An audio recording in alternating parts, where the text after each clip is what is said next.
Deer HSC স্টুডেন্টরা যারা সামনে পরীক্ষা দিবা, পরীক্ষা হয়তো এতদিনে হয়ে যেত, যার কারণে আমাদের পরীক্ষাটা পিছিয়ে গেছে সেই মরণঘাতী করোনা ভাইরাস। শুধু পরীক্ষা বলতে পরীক্ষা না, আমাদের সকল কার্যক্রম পিছিয়ে গেছে। তো আমরা চেষ্টা করব, যেহেতু এখন কোনো কোচিং বা কোনো কলেজ বা বাসায় গিয়ে পড়ানো সবকিছু এখন অফ, তো চেষ্টা করব আমরা অনলাইনের মাধ্যমে সবাইকে যতটুকু শেখাতে পারি বা শিখতে পারি। ঠিক আছে, তো আমি মাসুম বিল্লাহ, আর আমার ব্লগ হচ্ছে মাসুমস ব্লগ। প্লিজ সাবস্ক্রাইব করে নিও ব্লগটা। আর অবশ্যই যদি ভিডিওটা ভালো লাগে, যদি তোমাদের কোনো উপকার করতে পারি, একটু যদি উপকৃত হও, তাহলে আমার ভিডিওতে একটা অবশ্যই আমি লাইক আশা করবো আর কি। ঠিক আছে, তো আসি আমরা আমাদের আজকে টপিকে। আজকে আমি ইংলিশ ফার্স্ট পেপারের একটা টপিক পড়াবো, যার নাম হচ্ছে কনফ্লিক্ট। এটা তোমাদের ইউনিট 12 আর লেসন 2 এর অন্তর্গত একটা টপিক। তো এখন যারা ফার্স্ট ইয়ারে আসো, তাদের হয়তো তোমাদের এই ইউনিট আর লেসনগুলো একটু ভিন্ন হয়ে যেতে পারে, যেহেতু বইটা নতুন একটু চেঞ্জ হয়ে গেছে, কিন্তু টপিক একই, টপিকটা চেঞ্জ হয় না, শুধুমাত্র তোমার ইউনিটগুলো হয়তো একটু চেঞ্জ হয়ে গেছে। ওকে, তো আমরা টপিকে চলে যাচ্ছি। আমাদের প্যাসেজটা হচ্ছে কি, কনফ্লিক্ট। আমরা এই প্যাসেজের মধ্যে আমরা কনফ্লিক্ট সম্পর্কে মোটামুটি একটা ধারণা পেয়ে যাবো, যে কনফ্লিক্ট কি, কনফ্লিক্ট কাকে বলে, বা কনফ্লিক্ট সম্পর্কে যে ডিটেলস তথ্যগুলো আমরা এখানে পেয়ে যাবো, জানতে পারবো। ওকে, তো আর কথা বাড়াচ্ছি না, অনেক কথা বাড়িয়ে বলতেছি। ফার্স্ট দেখো, কনফ্লিক্ট। কনফ্লিক্ট বলতে কি বোঝায়? দ্বন্দ্ব। ক্যান বি ডেসক্রাইব, কনফ্লিক্টকে বা দ্বন্দ্বকে ব্যাখ্যা করা যায় অ্যাজ এ কি হিসেবে? ডিসএগ্রিমেন্ট। এই ডিসএগ্রিমেন্ট কথার অর্থ হচ্ছে মতের অমিল। অর্থাৎ আমি একটা বলতেছি, আর জনের আরেকটা বলতেছে যে এটা না, ওইটা এভাবে করলে ভালো হয়, তাহলে আমার সাথে তার মতামত মিলতেছে না। এই যে অমিল, মতের যে অমিল, এটাকে বলতেছে আমরা, এটাকে আমরা কি বলবো? কনফ্লিক্ট বলবো। তো তাদের মাঝে এই মতের অমিল তো হতে পারে এমন গ্রুপ। গ্রুপ বলতে কি? দল। অর্থাৎ একটা গ্রুপে বলতেছে, একটা দলে বলতেছে এটা এভাবে হতে পারে, আর একটা দলে বলতেছে না না না, এটা ওভাবে হতে পারে। ঠিক আছে, তো এই কনফ্লিক্টটা হবে কাদের মাঝে? হয়তো কিছু গ্রুপের মাঝে, কিছু দলের মাঝে, অথবা ইন্ডিভিজুয়াল। ইন্ডিভিজুয়াল বলতে কিরকম? একের সাথে অন্যের। আমি, আমার ফ্রেন্ড, ওকে, আমি একজন, আমার ফ্রেন্ড আরেকজন, সো আমরা ইন্ডিভিজুয়াল। আমাদের মধ্যে যদি কোনো মতের অমিল হয়, তাহলে সেটাও একটা কি হবে? কনফ্লিক্ট হবে। সেটা হতে পারে গ্রুপের মাঝে, হতে পারে সেটা ইন্ডিভিজুয়ালের মাঝে। ঠিক আছে, তো ক্যারেক্টারাইজড বাই অ্যান্টাগনিজম অ্যান্ড হোস্টিলিটি। ঠিক আছে, তো ক্যারেক্টারাইজ কথাটা অর্থ হচ্ছে চিহ্নিত করা যায় বা চিহ্নিত করা হয় বাই অ্যান্টাগনিজম। অ্যান্টাগনিজম বলতে কি বোঝাচ্ছে? বিরোধ। কি বোঝায়? বিরোধ। অ্যান্ড হোস্টিলিটি অথবা শত্রুতা। ঠিক আছে, তো যেটা হতে পারে তোমার কোনো অ্যান্টাগনিজম, বিরোধিতার কারণে, অথবা কি শত্রুতার কারণে হতে পারে। ঠিক আছে, তো এরপর আসি, দিস ইজ ইউজুয়ালি ফুয়েলড। সাধারণত দেখো, যদি কোনো কিছুর ক্ষেত্রে কোনো ইন্ধন না থাকে, তাহলে কিন্তু সেটা ঘটে না। তারপর মনে করো যে আমি বললাম যে এখানে একটা একটা একটা প্লেস, ধরো একটা প্লেস, এই একটা প্লেসের মধ্যে আমি চাচ্ছি যে একটা রেস্টুরেন্ট তৈরি করব। কি করব? একটা রেস্টুরেন্ট তৈরি করব। তো আমার একটা ফ্রেন্ড, সে বলতেছে না, এখানে রেস্টুরেন্ট তৈরি করাটা উচিত হবে না, এখানে চলবে না। হ্যাঁ, আমি হয়তো আমার ফ্রেন্ডের সাথে শেয়ার করে দুজনে, যেটা আমার হয়তো, আমি একা সম্ভব না, আমার অত টাকা নাই, আমি আমার ফ্রেন্ডের সাথে শেয়ার করে একটা রেস্টুরেন্ট তৈরি করতে এখানে চাচ্ছি। ওকে, আমার ফ্রেন্ড বলতেছে না, এই জায়গাতে রেস্টুরেন্টটা চলবে না, আমরা এখানে যেহেতু প্রায় হচ্ছে তোমার কৃষক, আমরা যদি এখানে কিছু বীজ, মানে কৃষির জমির যে বীজগুলা, এই বীজের একটা দোকান দিই, তাহলে হয়তো আমাদের এখানে এটা ভালো চলবে। ঠিক আছে, তাহলে আমি একরকম বলতেছি, সে একরকম বলতেছে। ঠিক আছে, তাহলে এখানে কিন্তু আমাদের কথাগুলো মিল হয় না। যদি আমি বলতাম রেস্টুরেন্ট তৈরি করবো এখানে, আমার ফ্রেন্ড বলছে এখানে রেস্টুরেন্ট করবে, তাহলে কিন্তু আমার কথাগুলো কি আছে? মিলে গেল, তখন কিন্তু দ্বন্দ্বটা তৈরি হবে না। আমি যা বলি আমার ফ্রেন্ডও তাই যাচ্ছে, দুজনে যদি একই কথা বলি এবং একই কাজটা করতে চাই, তখন কিন্তু আমাদের মাঝে কোনো কনফ্লিক্ট হবে না। কনফ্লিক্ট তখনই হবে যখন কি হবে? দিস ইজ ইউজুয়ালি ফুয়েল, তখনই ইঞ্জিন যোগাবে by the opposition of one party to another in the attempt to reach an objective different from that of the other party. অনেক বড় কথা, আমি একটু ভেঙে ভেঙে বলতেছি। দিস ইজ ইউজুয়ালি ফুয়েল, এটা সাথে সচরাচর বা এর ইন্ধন যোগায় বা ইন্ধনটা যোগিত হয় কার মাধ্যমে? বাই দ্য অপোজিশন, অপর পক্ষ, ঠিক আছে, অফ ওয়ান পার্টি, অর্থাৎ এক পার্টি থেকে অপর পক্ষে, টু অ্যানাদার, এক পক্ষের থেকে অপর পক্ষে এটা ইন্ধন যোগায়।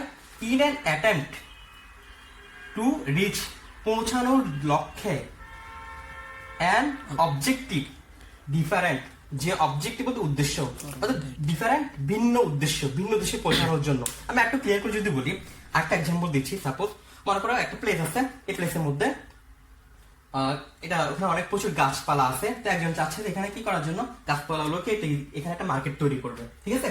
তো সে চাচ্ছে যে আমরা ডেভেলপিং কান্ট্রি, যত এখানে মার্কেট তৈরি হবে তত কর্মসংস্থান বৃদ্ধি পাবে, ঠিক আছে, জায়গাটা উন্নত হবে। তো আর দল চাচ্ছে যে না, এখানে তো গাছপালা আছে, গাছপালা পরিবেশের জন্য প্রয়োজন, ঠিক আছে, এখানে গাছপালাগুলো কাটা যাবে না, অন্য জায়গায় মার্কেট করো, এখানে করা উচিত না। তাহলে এখানে এই যে দুইটা দলের মধ্যে মতের অনৈক্য, একদল চাচ্ছে যে নগরায়ন, আর দল চাচ্ছে যে পরিবেশ সংরক্ষণ। তাহলে দুইজনেই কিন্তু দুইটা ভিন্ন উদ্দেশ্যে কাজ করতেছে। একদল কাজ করতেছে কিসের জন্য? নগরায়নের উদ্দেশ্যে। আর দল কাজ করতেছে কিসের জন্য? পরিবেশ সংরক্ষণের উদ্দেশ্যে। তাহলে ওদের যে অবজেক্টিভ, ওদের যে উদ্দেশ্যটা, সেটা কি একই নাকি ভিন্ন? ভিন্ন। এই ভিন্ন উদ্দেশ্যে বা ভিন্ন গোলে, ভিন্ন লক্ষ্যে পৌঁছানোর জন্যই এখানে কি হয়, এই দ্বন্দ্বটা তৈরি হয়, ঠিক আছে, এই যে from that of the other party, অপর পক্ষ থেকে সেটা।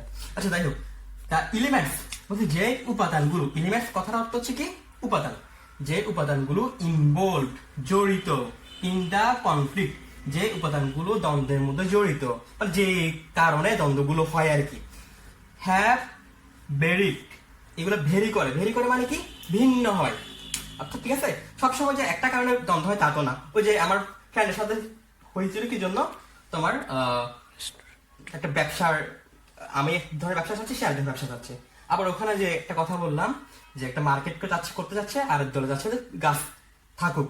তাহলে এখানেও তোমাদের এখানে তো একটা কারণ, ওখানে আরেকটা কারণ, ভিন্ন কারণ। হয়তো মনে করো আমি আর আমার ফ্রেন্ড একটা রেস্টুরেন্টে গেলাম, কিছু নাস্তা করবো, আমি যাচ্ছি যে চা খাওয়ার জন্য, সে যাচ্ছে যে না আমরা আইসক্রিম খাবো বা কফি খাবো, অন্য কিছু খাবো। তাহলে এখানে একটা আমাদের কি হচ্ছে, এখানে একটা আমাদের মত অনৈক্য হচ্ছে, ঠিক আছে। তাহলে সব জায়গায় মত অনৈক্যগুলো কিন্তু কারণ সেম না, ঠিক আছে, এক একটা জায়গায় এক একটা কারণ হয় আর কি। এটাই বলতেছে এখানে যে the elements involve in the conflict, দ্বন্দ্বের মধ্যে যে এলিমেন্টস গুলো জড়িত, যে উপাদানগুলো জড়িত, হ্যাভ ভেরিড, এগুলো কি হয়, ভিন্ন হয়। Sets of principal and values, কিসের উপরে, নীতি এবং মূল্যবোধের উপরে, ঠিক আছে। যেমন একজন চাইছিল কিসের জন্য নীতিরা কি, ওদের নীতি মূল্যবোধ ছিল কি, তোমার পরিবেশ রক্ষা, আর একজন চাচ্ছিল যে নগরায়ন। তো এখানে নীতি বা প্রিন্সিপাল গুলো কি ছিল, ভিন্ন ভিন্ন ছিল। Thus allowing a conflict to arise, যার কারণে একটা কনফ্লিক্ট বা দ্বন্দ্ব গড়ে ওঠে বা তৈরি হয়। ওকে, এরপর আসো সেকেন্ড প্যারাতে, কনফ্লিক্ট ক্যান বি ডিফাইন্ড, দ্বন্দ্বকে আমরা চিহ্নিত করতে পারি, নির্ণয় করতে পারি, ঠিক আছে, ইন মেনি ওয়েস, বিভিন্ন উপায়ে। বাট কিন্তু ওয়ান অফ দ্য সিম্পলেস্ট মানে একদম সহজ, ঠিক আছে। তো সহজ উপাদান আমরা অনেকভাবে দ্বন্দ্বকে কি করতে পারি, ডিফাইন করতে পারি, অনেকভাবে ব্যাখ্যা করতে পারি, কিন্তু সবচেয়ে সহজ উপায়টা হচ্ছে ইফ দ্যাট হচ্ছে it pertains to the opposing ideas and actions of different entities resulting in an antagonistic state.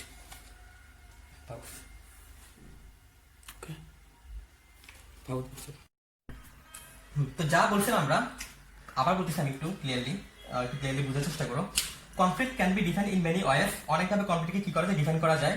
But কিন্তু ওয়ান অফ দ্য সিম্পল, সবচেয়ে সহজ যেটা, মানে একদম অন্যতম সহজ যে উপায়টা, ইজ দ্যাট, তা হচ্ছে ইট পার্টেন্স, এটা সংশ্লিষ্ট কার সাথে, পার্টে মানে সংশ্লিষ্ট বা তৎসংক্রান্তি এরকম অর্থ বোঝায় আর কি, মানে এটার সাথে সম্পর্কিত, কথা বোঝা গেছে। Two the opposing ideas, opposing বলতে মানে তোমার অপর পক্ষ বা বিরোধী যে আইডিয়া, ধারণাগুলা, অ্যান্ড অ্যাকশনস, কাজগুলো, অফ ডিফারেন্ট এন্টিটিস, বিভিন্ন দৃষ্টিকোণগুলো থেকে। ওকে, যার ফলে কি ঘটায়, ইন অ্যান অ্যান্টাগনিস্টিক স্টেট, একটা বিরোধপূর্ণ অবস্থা তৈরি হয়, অ্যান্টাগনিস্টিক বিরোধপূর্ণ স্টেট অবস্থা তৈরি হয়। আচ্ছা, তারপর আসি কনফ্লিক্ট, দ্বন্দ্ব, ইজ অ্যান ইনভাইটেবল মানে কি, অনিবার্য, মানে কি অনিবার্য। তাহলে কনফ্লিক্ট বা দ্বন্দ্ব একটা অনিবার্য পার্ট অংশ অফ লাইফ, কিসের? জীবনের। দ্বন্দ্বটা জীবনের একটা অনিবার্য অংশ, অর্থাৎ এটা থাকবেই থাকবে। কারো লাইফ নাই যে তার লাইফে দ্বন্দ্ব নেই। তুমি চিন্তা করে দেখো, তোমার দেখা যারা আছে, এমনকি তুমি নিজে কথা চিন্তা করে দেখবা যে তোমার নিজেরই অনেক সময় অনেক কাজে তোমার দ্বন্দ্ব রয়ে থাকে। হোক সেটা তোমার মা বাবার সাথে, দেখা যাচ্ছে তোমার বাবা একটা বললো, তুমি বললো না আমি ওভাবে করবো, ঠিক আছে? বা তোমার বাবা বললো তুমি সায়েন্সে পড়ো, বললো না আমি সায়েন্সে পারবো না, আমি কমার্সে পড়বো, ঠিক আছে? এই যে এখানে একটা দ্বন্দ্ব তৈরি হচ্ছে। ওকে, তো সবার মাঝে কিন্তু দ্বন্দ্বটা রয়েছে, এটা একটা জীবন একটা অনিবার্য একটা অংশ। অল অফ আস, আমাদের প্রত্যেকে পসেস আওয়ার ওন আইডিয়াস, আমাদের প্রত্যেকেরই কি আছে? এটা নিজস্ব একটা ধারণা আছে বা আইডিয়া আছে, আর কি আছে? ওপিনিয়ন আছে, একটা দৃষ্টিভঙ্গি আছে, অ্যান্ড সেটস অফ বিলিফ, এবং কিছু নির্দিষ্ট বিশ্বাস আছে। যেমন আমার যে আইডিয়া, আমার যে দৃষ্টিভঙ্গি, আমার যে কিছু বিশ্বাস, হয়তো সেটা আরেকজন নাও থাকতে পারে। দেখবে তোমাদের মাঝে অনেকে কি করে, ভূতে বিশ্বাস করে অনেকে, তাই না? তো আবার কেউ আছে হয়তো তোর ভুটটুত বলতে পৃথিবীতে কোনো কিছু নেই, এগুলো হচ্ছে কিছু আমাদের মানসিক দুর্বলতা, ঠিক আছে? তো এই যে কেউ ভূতে বিশ্বাস করে আর কেউ ভূতে বিশ্বাস করে না। দেখো হয়তো এক জায়গায় একটা বাসা ভাড়া নিতে গেল, কিছু একটা শুনলো, বললো না এখানে বাসা ভাড়া নেওয়া যাবে না, এখানে একদম ভুটটুত বা কোনো কিছু আছে। আর জন বললো তোর ওগুলো ভুটটুত কোনো কিছু নাই, দেখি ভূতের সাথে থাকলে দেখা যাবে, আমি নিবই নিব। তো এক একজনের এক একটা চিন্তা ভাবনা, এক একটা তোমার ওপিনিয়ন, এক একটা তোমার বিলিফ বা বিশ্বাস, ঠিক আছে? তো আমরা প্রত্যেকেরই এই কথা বলছি, আমাদের প্রত্যেকেরই নিজস্ব কিছু আইডিয়া আছে, নিজস্ব কিছু ওপিনিয়ন আছে বা দৃষ্টিভঙ্গি আছে, এন্ড সেটস অফ বিলিফ, এবং কিছু কি আছে? বিশ্বাস আছে। ওকে, এরপর আসো, উই হ্যাভ, আমাদের আছে our own ways of looking, ওই যে নিজস্ব একটা দৃষ্টিভঙ্গি অ্যাট থিং, যেগুলো কিছুর উপর, অ্যান্ড এবং উই অ্যাক্ট, আমরা কাজ করি অ্যাকর্ডিং টু মানে অনুযায়ী বা অনুসারে, হোয়াট উই, যা আমরা, থিঙ্ক ভাবি, ইজ প্রপার, অর্থাৎ যেটা আমরা ঠিক ভাবি।